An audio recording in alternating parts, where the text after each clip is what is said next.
Konnichiwa minasan, the beginning of the endന്റെ season 6ന്റെ episode 3ന്റെ മലയാളം മാൻഹോ എക്സ്പ്ലനേഷനിലേക്ക് എല്ലാവർക്കും സ്വാഗതം. ഗൈസ്, ഇപ്പോൾ പഴയ പോലെയല്ല, നമ്മുടെ TBT ഇപ്പോൾ റിലീസാകുന്ന ഒരു വീക്ക്ലി മാൻഹോട്ടാണ്. അതുകൊണ്ട് തന്നെ എല്ലാ വീക്കിലും ഒരു ദിവസം മാത്രമേ എനിക്ക് നിങ്ങൾക്ക് വേണ്ടി ഇത് എക്സ്പ്ലെയിൻ ചെയ്യാനായിട്ട് സാധിക്കത്തുള്ളൂ. കാര്യം എല്ലാ വീക്കിലും ഒരു ദിവസം മാത്രമേ മാൻഹോ റിലീസാകത്തുള്ളൂ. അതെന്തായാലും ഞാൻ നിങ്ങൾക്ക് കൃത്യമായി തന്നെ എക്സ്പ്ലെയിൻ ചെയ്യുന്നതായിരിക്കും.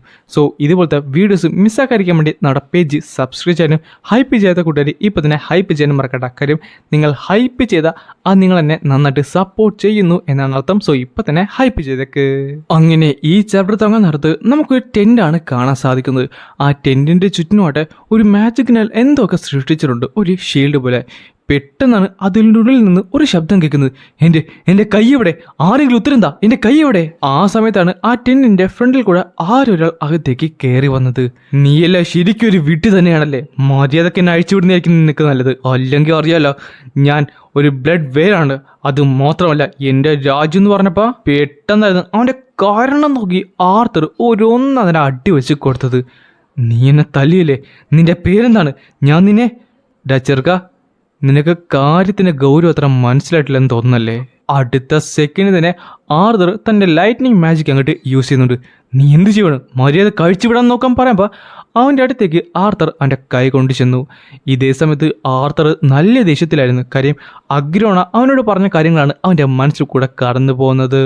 ആർത്തർ, നീ ചവിട്ടിക്കൊല്ലുന്ന ഉറുമ്പുകളെ ഓർത്ത് കരയാറുണ്ടോ?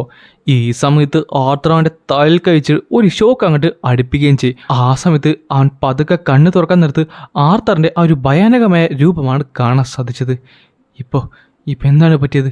എൻ്റെ ശരീരം കത്തിയ പോലെയാണെന്ന് എനിക്ക് തോന്നിയത്.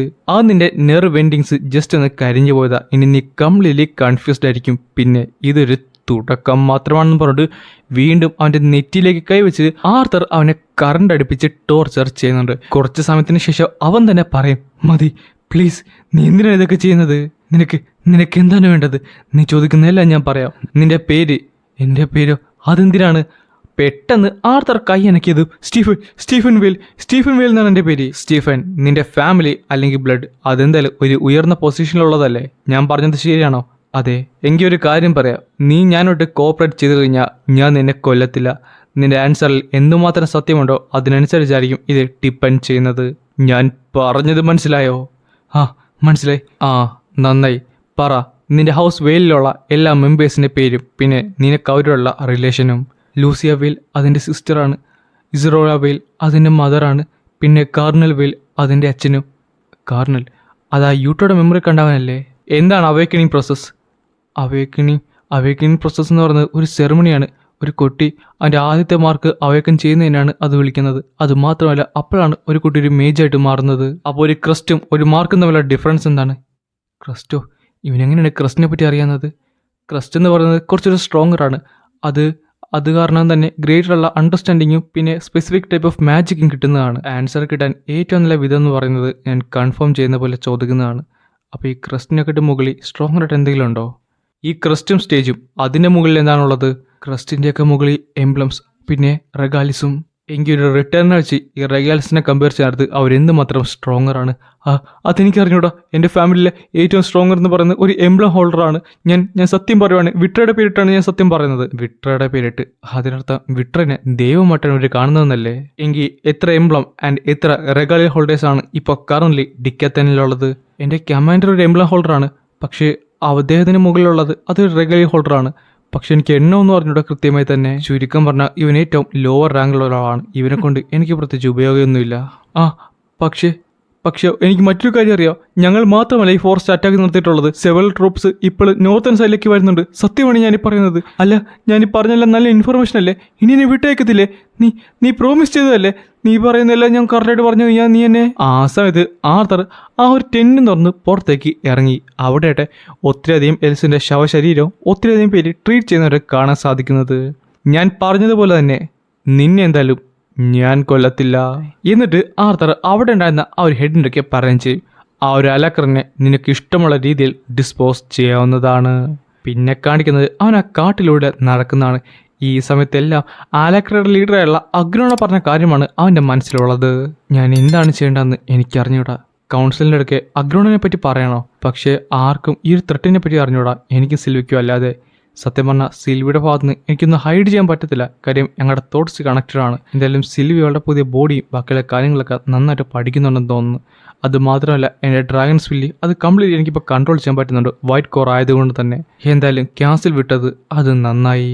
ഈ സമയത്ത് വീണ്ടും എൻ്റെ മനസ്സിലേക്ക് വരുന്നത് നമ്മുടെ അഗ്രോണ് പറഞ്ഞ ആ ഒരു വാക്കുകളാണ്. വിസ്റ്റവും ഹാലിയറും പിന്നെ ബാക്കിയുള്ള ആശ്രാസ് എല്ലാവരും ഡിക്കെ തന്നെ അബാൻഡൻ ചെയ്ത് കഴിഞ്ഞു. ഗ്രേ, നിനക്ക് ഞാൻ പറയുന്നത് കേൾക്കാൻ സാധിക്കുന്നുണ്ടോ? പിന്നെ കാണിക്കുന്നത് നമ്മുടെ ഗ്രേനെയാണ്. അവന് മനസ്സിലായി അവൻ്റെ കൈയൊക്കെ കെട്ടിയിട്ടിരിക്കുവാണെന്ന്. അല്ല, നിങ്ങൾ ആരാണ്? നിനക്ക് അവസാനമായിട്ട് ഓർമ്മയുള്ളത് എന്താണ്? അവസാനം ഞാൻ ടൂർണമെൻറ്റ് ജയിച്ചു. അതല്ലാതെ ഒരു പവർഫുള്ള പേഴ്സൺ എന്നെ മെൻറ്റർ ചെയ്യാൻ ഓഫറുകളും തന്നു. അവളുടെ പേരെന്താണ്? നീയും അവളോടുള്ള റിലേഷൻ എന്താണ്? ഇവൻ ചോദിക്കുന്നത് ആ സ്ത്രീനെ പറ്റിയല്ലേ, എന്തോ കൺഫർമേഷൻ പോലെ. അത് പിന്നെ എനിക്ക് അവളെ അറിയാം, ലേഡി വീരെന്നാണ് അവളെ വിളിക്കുന്നത്. ഞാൻ പക്ഷെ അവളെ കണ്ടതേ ഉള്ളൂ. കള്ളമാണ് ഇവൻ പറയുന്നത്. വേണ്ട ഗ്രേ, ആ ടൂർണമെൻറ്റിന് ശേഷം എന്താണ് സംഭവിച്ചത്? ഞാൻ റൂമിലേക്ക് വരുമായിരുന്നു, പക്ഷെ പെട്ടെന്ന്... ഇല്ല, ഇവൻ വീണ്ടും കള്ളമാണ് ഈ പറയുന്നത്. നീ മര്യാദക്ക് സത്യം പറഞ്ഞോ, ഏത് ഓർഗനൈസേഷനാണ് ലെഗസിനെ പ്രൊട്ടക്ട് ചെയ്തിട്ട് നിന്നിവിടേക്ക് അയച്ചത്? ഇവൻ എന്താണ് ഈ ചോദിക്കുന്നത്? ലെഗസിയോ ഓർഗനൈസേഷനോ? അടുത്ത സെക്കൻഡ് തന്നെ അവനെ വലിച്ച് താഴത്തേക്ക് എറിഞ്ഞു. പെട്ടെന്ന് തന്നെ അവൻ്റെ ബോധം പതുക്കെ പോകാൻ തുടങ്ങി.